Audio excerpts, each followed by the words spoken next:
Student, good morning. Class 9th का आज हम यूनिट फर्स्ट स्टार्ट कर रहे हैं।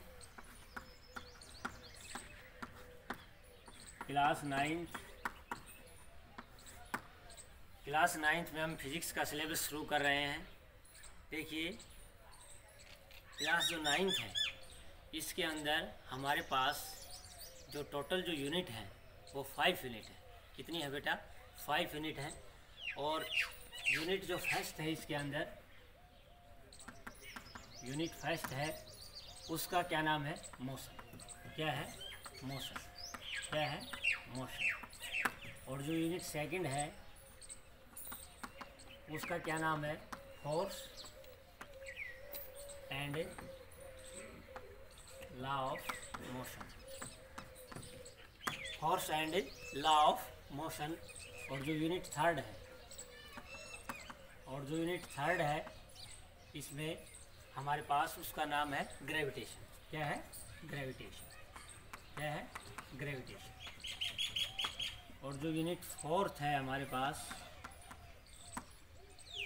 वो है work and energy. Work and energy. और जो हमारे पास इसी में हम इस अगली जो एक यूनिट होती है फ्लोटेशन, उसको इसी में जोड़ देते हैं, वर्क एनर्जी एंड फ्लोटेशन। और यूनिट जो फिफ्थ है वो है हमारे पास साउंड। क्या है? साउंड। क्या है? साउंड। यह टोटल फिजिक्स का सिलेबस है। यूनिट फर्स्ट का नाम motion, unit second force and law of motion, unit third gravitation, और unit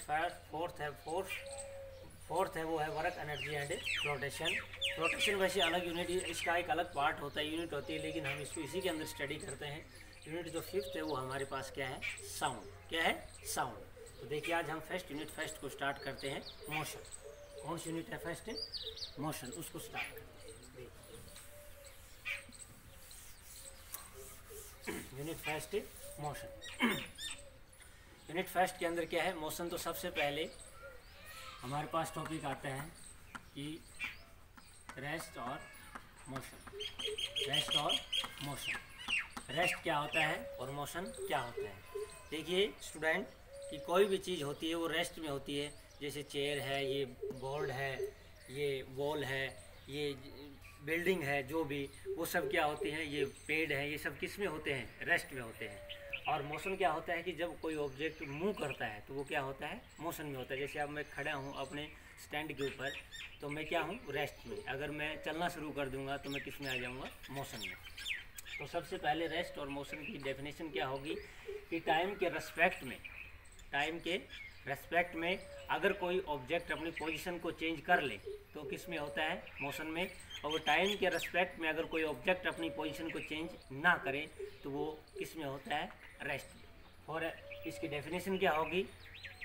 when an object is move with respect of time, या when an object change its position with respect of time is known as motion. An object cannot change position with respect of time is known as rest. is known as rest.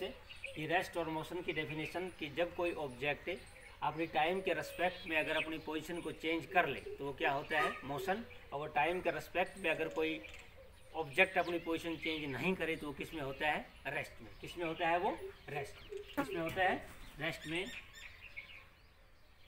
इसमें होता है? Rest में। ये तो simple था rest और motion में, लेकिन इसमें हमारा जो टॉपिक है वो अब स्टार्ट होता है scalar and vector quantity. Scalar and vector quantity कि स्केलर क्वांटिटी क्या होती है और वेक्टर क्वांटिटी क्या होती है। देखिए, सबसे पहले हम इसको स्केलर और वेक्टर क्वांटिटी को किस प्रकार से डिफाइन करेंगे कि स्केलर और वेक्टर होता क्या है। ये दो राशियाँ होती हैं बेटा आपस में, कि एक सदिश राशि होती है और एक अदिश राशि होती है। इसका हिंदी मीनिंग ये होता है कि जो स्केलर होती है अदिश होती है और जो वेक्टर होती है सदिश राशि होती है। लेकिन हमने इंग्लिश में किस प्रकार डिफाइन करेंगे इसको, स्केलर और वेक्टर क्वांटिटी को। देखिए, scalar quantity. Scalar quantity, scalar quantity वो होती है कि जिसके अंदर ओनली क्या हो, मैग्नीट्यूड बट डायरेक्शन नहीं हो। तो इस प्रकार की क्वांटिटी को हम क्या बोलते हैं, स्केलर क्वांटिटी। कि these are those quantity which have only magnitude but not a direction is known as a scalar quantity, is known as a scalar quantity. Define करते हैं, these are those quantity, these are those quantity, these are those quantity which have only magnitude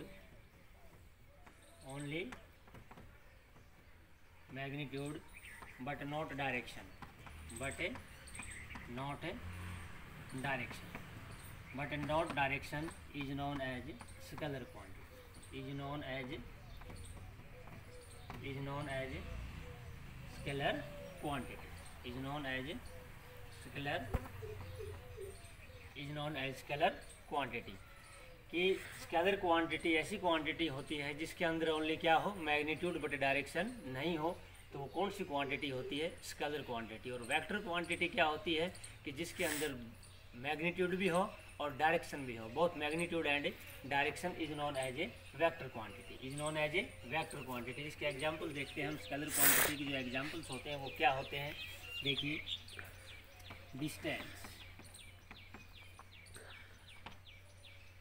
distance, number 2 mass, number 2 height, density. Distance हो गया, मास हो गया, density हो गया, कि जिसके अंदर ओनली क्या हो, मैग्नीट्यूड हो बट डायरेक्शन नहीं हो, तो वो कौन सी क्वांटिटी होती है, स्केलर क्वांटिटी। अब हमारे पास कौन सी है नेक्स्ट, वेक्टर क्वांटिटी। कौन सी है नेक्स्ट, वेक्टर क्वांटिटी। कौन सी है, वेक्टर क्वांटिटी। वेक्टर क्वांटिटी क्या होती है, these are those quantity, these are those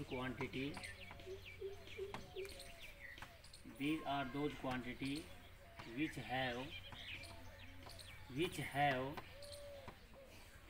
have both magnitude and direction, which have both magnitude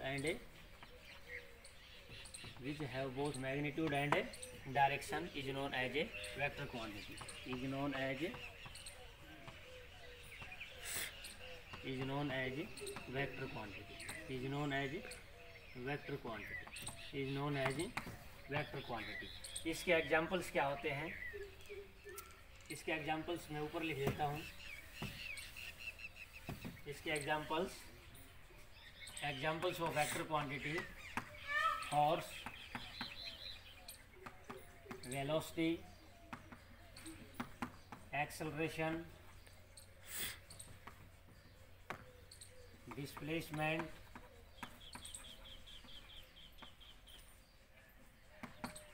force, velocity, acceleration, displacement, ETC। ये क्या हो गई, वेक्टर क्वांटिटी। अब मैं तुम्हारे से ये कहूँ कि कोई ऑब्जेक्ट है वो 40 किलोमीटर पर हावर्स मूव कर रहा है। ठीक है, जब कोई ऑब्जेक्ट, मान लीजिए एक कोई कार है, वो 40 किलोमीटर प्रति घंटे की रफ्तार से मूव कर रही है, तो इसके अंदर कौन सी क्वांटिटी होगी, स्केलर क्वांटिटी होगी या वेक्टर क्वांटिटी होगी, बताइए। कि जब कोई ऑब्जेक्ट है वो 40 किलोमीटर पर हावर्स मूव कर रहा है, तो उसके अंदर कौन सी क्वांटिटी होगी। अब तक देखिए बेटा, इसके अंदर कौन सी क्वांटिटी है, स्केलर क्वांटिटी। क्यों, क्योंकि इसके अंदर ओनली क्या दे रखी है, मैग्नीट्यूड, बट इसकी डायरेक्शन नहीं दी गई है। अगर मैं ये कहूँ कि 40 किलोमीटर पर आवर ये पूर्व दिशा की तरफ जा रही है, तो मैंने इसके अंदर क्या दे दिया है, डायरेक्शन भी दे दी है। तो इसके अंदर दोनों चीज़ आ जाएंगी, डायरेक्शन भी और मैग्नीट्यूड भी। उस वक्त ये कौन सी क्वांटिटी होगी, वेक्टर क्वांटिटी होगी। अब तक ये कौन सी क्वांटिटी थी, स्केलर क्वांटिटी। कौन सी थी, स्केलर क्वांटिटी।